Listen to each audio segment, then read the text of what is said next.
So for our Taking Stock panel tonight, what does Richard Miles, Pro Vice Chancellor at Sydney Uni and host of Mundine Means Business, Warren Mundine, think of this? Do you think we're toast, guys? After what I've just seen, no. Okay, but you know the funny thing about that? I saw the real guy.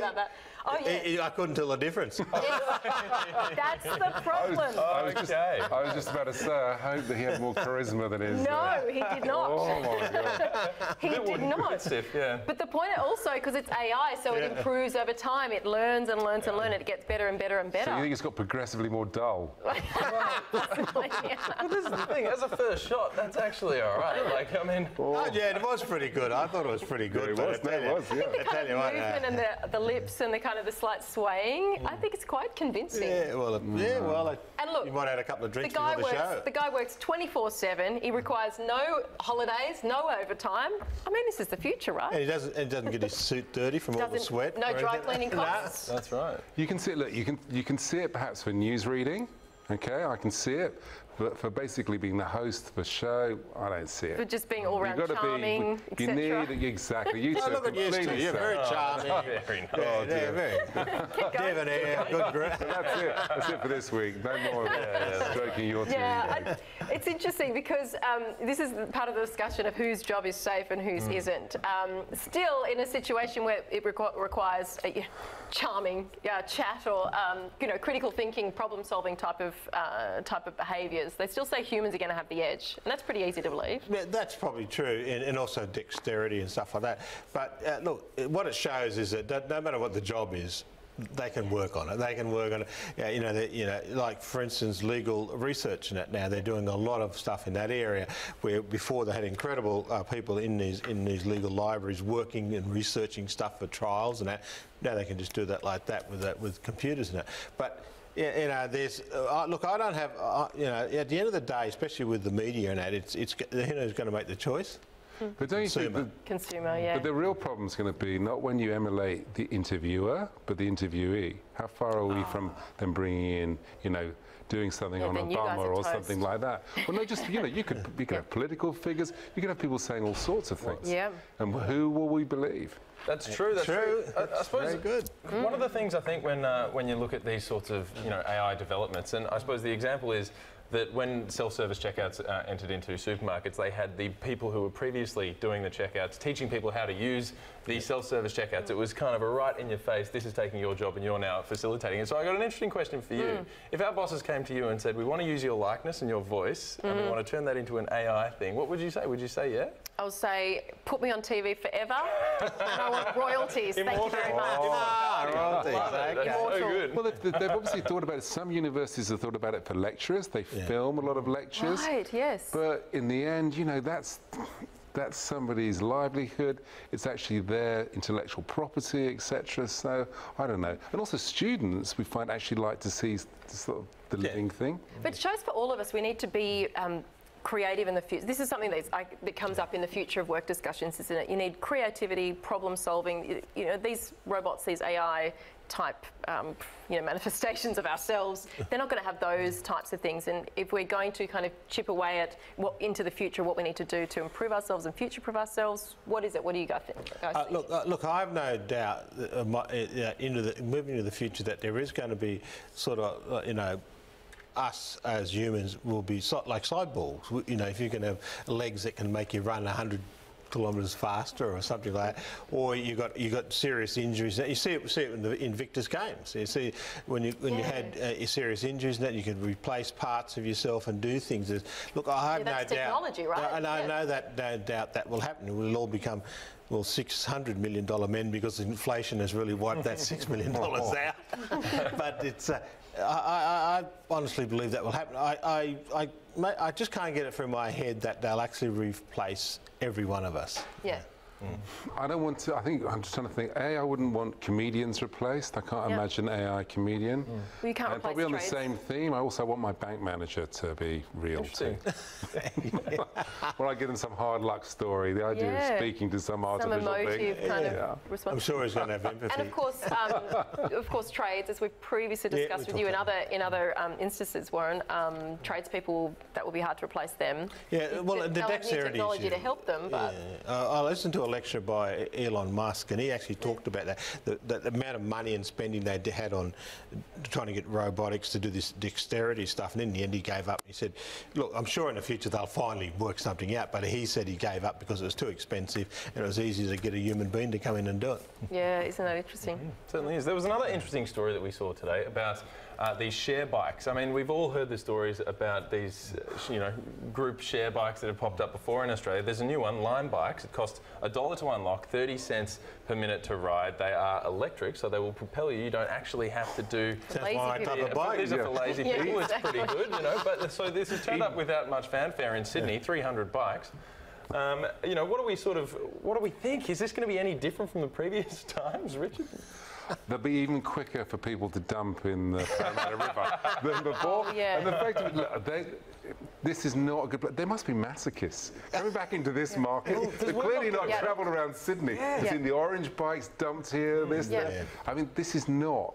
I mean, okay, apart from the sort of mammals, the middle-aged men in Lycra, so you sort of terrorise the roads on a Sunday morning, this is not, unless you are, completely very adventurous, this is not a good place to cycle around. Yeah, I just had this image of you actually in Lycra and Richard. A very charming man, I got to say.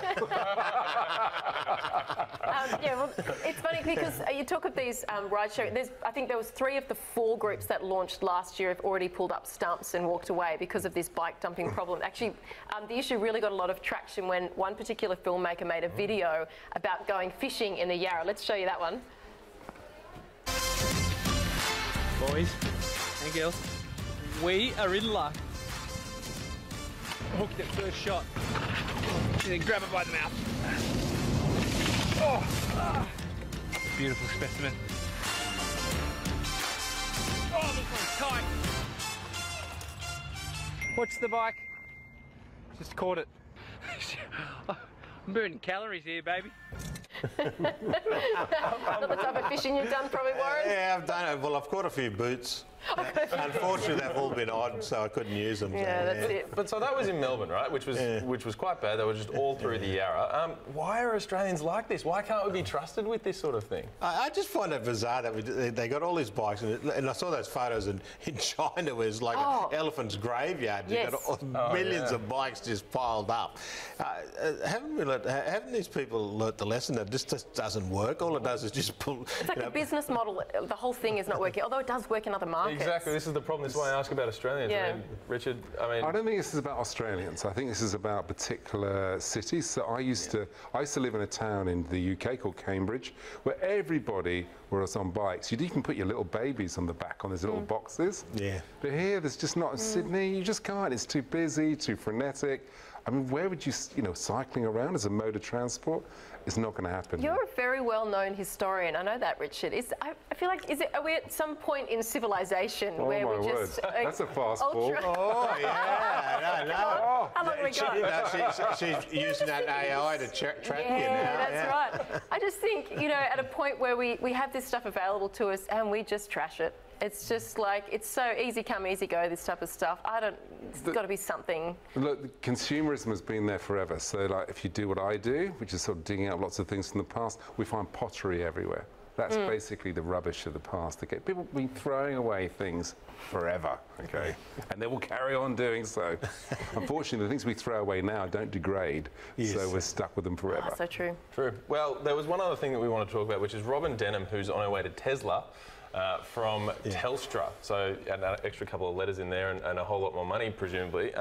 But it's interesting because she was only the CFO of Telstra for 1 month, and now she's on the way out. She's got to give 6 months' notice. So 6 out of the 7 months that she will be at Telstra will be as on the way out the door. I mean, Warren, it kind of raises the question, could there be any ill will in there? As soon as you get in, you're kind of on the way out. Is that, is there anything wrong with that? It would cause some bit of a stir in that, but the reality is, Telstra, Tesla, what are you going to choose? And I just listened to her career. What an amazing career she's had. She's just went boom, boom, boom, boom, boom. Look, I wouldn't be too happy at Telstra, her leaving in it, but this is the new world. I interview some of these young people coming in the door, and they actually telling me in the interview that they're only here for a short time and then they're out the door again. It's a global marketplace with talent, right? But maybe, I mean, the Telstra executives might be laughing their heads off. I mean, basically, she's got to go in and try and basically deal with Musk. I mean, like, you know, talking about a poison chalice, that's a challenge, right? That's the thing. She's been on the Tesla board for 4 years. Now, of course, going to be chair. I mean, is that a really a tall order now to be in charge and with Elon Musk as your CEO? That will be the toughest gig going. Reining him in? Oh, we'll see. Oh no, the man's look. He's a great guy, but a complete lunatic. In how's she going to control that? Yeah. To take it to a different level, though, I mean, if we are to understand this is an example of the global marketplace for talent, right? We have to. You know, that's one of our big companies who's now lost, you know, someone fantastic to overseas. Yep. This goes back to the CEO pay discussion. You know, this is the defence of, say, the banks, paying the executives huge sums and saying, if we want really good people to run our institutions here, then we have to pay them or they will go overseas. This is the issue. Does this lend weight to their argument? Yeah, this is the issue in the IT industry. We're creating, Australia does really well actually in the IT and the computer. In that. We're creating incredible people coming through the system, but we're losing them like that. And it is because it's one of the curse. You know, great thing that we're producing these people, but the curse is that we're not paying the salaries and they're just picking them up overseas at the moment. I'd use a sort of sporting metaphor, I mean, sporting thing here, which always tends to go down well, and that is that basically, look, if you look at the world of business, we're kind of like a sort of, I don't know, not quite in the top division. Yeah, so if you're going to do that and you're going to succeed, then basically you need to promote youth. And you're not going to hang on to them forever, but you promote them through young. And it means that we can take bolder decisions. But the thing you really want is at some point you want them to come back. It's a great thing about this country is Australians that go away, when they come back, they often come back with huge amount of experience that we need. And an interesting thing, most of them do come back. It's an interesting statistic. They get to this high incredible. Well, it's like, you know, if you're going to play basketball, you're going to play for the NBL or you're going to play for the NBA. This is the problem with soccer in Australia. All of our top players are going to Europe because you're getting $1 zillion over there, and, you know, and we're producing great players in that, but the money's they're gone, and so it's a bit helpless. Yeah, but the thing we want them to come back. Yeah, no, but they do come back. Australians go like sort of migrating birds. They come back to breed. Right? Yes, they do. That's so always. So we're sort of like a breeding ground for Aussies there. Yeah. Hey guys, thank you so much. Very fun, and we love this Friday night with you guys. So thanks, Warren and Richard. Thank you very much.